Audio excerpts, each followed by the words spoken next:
The minute I put this down, I get super nervous. Driver does definitely look a lot more compact and smaller. Face does look a little deeper to me, and a lot more compact. Out of the previous range to the GT4, it's very similar to the TSR4, based on what I've seen online. Definitely not for me, I'll tell you this for free, but let's give this a hit and an honest review. And I know some of the LS versions in the other manufacturers surprised me, so let's have a look and see. Definitely lower spinning, sweet spot's definitely smaller. If you have a look at that, 106, 247 or 248 carry, there is the big factor, the 1/8 spin with a lower launch angle. So that's gonna fall out of the sky. I mean, I was getting it to 271 carry, super low spinning. It's designed for that purpose, right? Guys that swing it at high, super ridiculous clubhead speeds and find the middle of the club, they generally go into the 3 or 4. And the reason behind that is guys with higher clubhead speed spin it too much.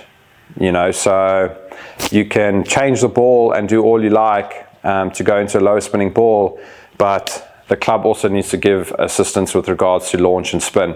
So definitely a long hitters golf club, high clubhead speed golf club, which is not in my category, but let's try get some numbers out of this. I might need to tweak it and set it up in terms of loft just to get it up there a bit more and get the spin up, but let's have a look and see. Sure, that wasn't too bad. 107, close to my number. Have a look at that spin rate. 266 carry, just had a 1/8 and 1/9 spin. 296, obviously it's gonna roll out quite a bit. And 160 ball speed with a 149. Very, very close to the other numbers on the GT2 and 3. Only reason why it's not getting it to the 270 number is because of that low spin rate. So the ball's slightly falling out of the sky and dipping out of the sky. So I mean, if I was forced to play this, I'd be happy. I mean, I wouldn't want anything else with regards to numbers. And if you have a look at that, the lower spinning driver is actually, from a dispersion perspective, relatively straight. Think about it, lower spin is technically going to have less shape on it. So not too bad. I mean, for the guys that swing it at high swing speeds, it's definitely a driver for them. The 3 as well, not a bad driver at all. Sit out of the middle. Don't think it was my fastest. 170 carry, close to the 171, 172.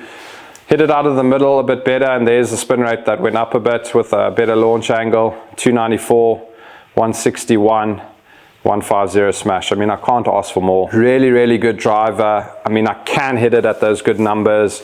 It's just a lot harder work for me. So the good thing is it is hittable, if that makes sense.